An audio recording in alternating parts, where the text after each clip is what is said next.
राजेश के पास चलते, जिन्होंने इस प्रेस कॉन्फ्रेंस को कवर किया और यहाँ की बहुत सारी अपने सवाल भी उन्होंने यहाँ पर रखे, तो सीधा उन्हीं से जानते हैं कि आखिर आज जो प्रेस कॉन्फ्रेंस हुआ दीपक प्रकाश का, उसके मायने क्या हैं और जो सवाल पूछे वो क्या चाहते हैं। राजेश, जिस तरीके से दीपक प्रकाश ने वैक्सीनेशन को लेकर सवाल पूछा कि देश का औसत जो है वो 90% सिंगल डोज हो गया, झारखंड का अभी तक 75 पर है, तो इसको लेकर सरकार से सवाल पूछा है, क्या चाहते हैं वो, क्या मतलब क्योंकि लोग जब नहीं जा रहे वैक्सीनेशन लेने के लिए, उसमें राज्य सरकार क्या करे?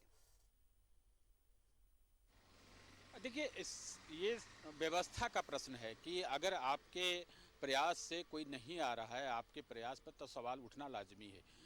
अगर यहाँ पर जिस प्रकार से गति थोड़ी धीमी है कंपैरेटिवली दूसरे राज्यों की तुलना में, तो विपक्ष है तो विपक्ष का काम है कि इस पर सवाल खड़ा करना, चूँकि केंद्र में उसकी सरकार है।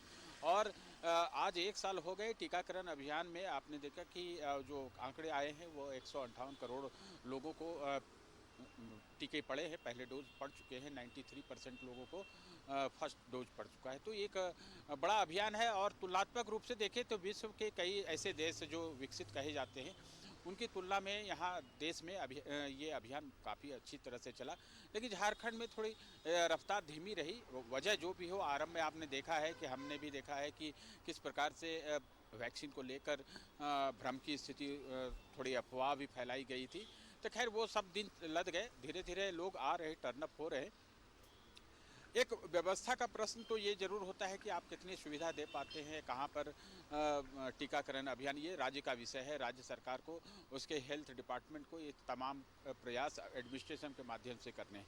दीपक प्रकाश ने ये कहा कि यहाँ पर जीनोम सीक्वेंसिंग मशीन, आपने देखा है कि कल ही हमने ब्रेक किया था कि 18 ऐसे मरीज मिले हैं ओमिक्रॉन के, आउट ऑफ 87 चूँकि सैंपल्स भेजे गए थे भुवनेश्वर, वहाँ से 18 ओमिक्रॉन के केसेस आए जो अब तक यहाँ पर अप्राप्त थे, जिसके बारे में कोई जानकारी नहीं थी। तो ये चिंता की बात है। अगर ये मशीन यहाँ होती तो और शायद तेज़ी से वैसे आरटीपीसीआर सैंपल्स की जांच हो पाती और शायद और जो भी सस्पेक्टेड मरीज थे वो डिटेक्ट हो पाते, तो शायद इसके प्रसार में कहीं ब्रेक लग पाती। तो ये सवाल उन्होंने कहा कि सारी चीज़ें हैं, जीनोम सीक्वेंसिंग मशीन के लिए टेंडर भी निकले फिर रद्द हो गए, ये क्या है सवाल। उन्होंने सवालिया लहजे में ये कहा कि आखिर हो क्या रहा है, इसका जवाब सरकार के स्तर से आना चाहिए। और तमाम जो अभी तक कोविड काल में फर्स्ट लहर, दूसरी लहर और अभी जो वर्तमान लहर चल रही है, तो उस पर सरकार ने क्या किया है, उस पर एक श्वेत पत्र जारी करना चाहिए। ये उन्होंने ये सरकार से मांग की है। इसके अलावा उन्होंने कहा कि यहाँ पर तेजी से श्वेत पत्र का मकसद क्या, श्वेत पत्र से जरिए वो क्या जानना चाहते, क्योंकि सरकार ने जिस तरीके से इस 2021 में चीजों को संभाला या 2020 में जिस तरीके से चीजें की गई, वही 2022 में भी चल रही, तो श्वेत पत्र के जरिए क्या जानना चाह रहे हैं Deepak Prakash?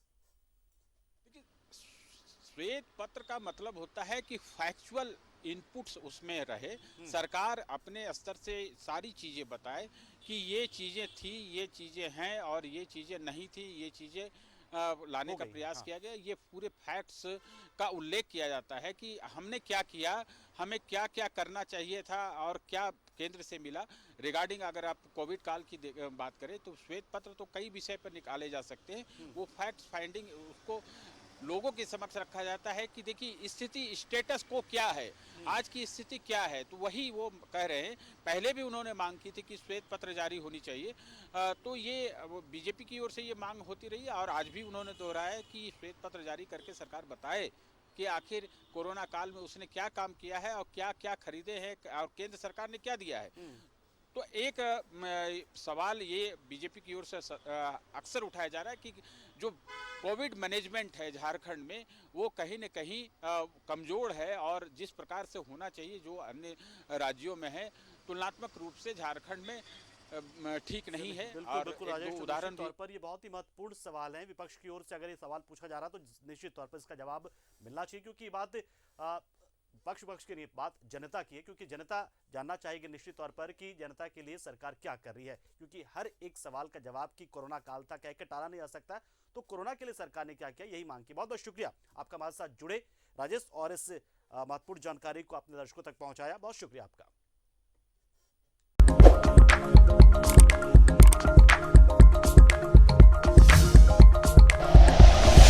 Like and share videos, subscribe करें हमारा चैनल और प्रेस करें बेल आइकॉन। न्यूज़ 11 भारत, सच है तो दिखेगा।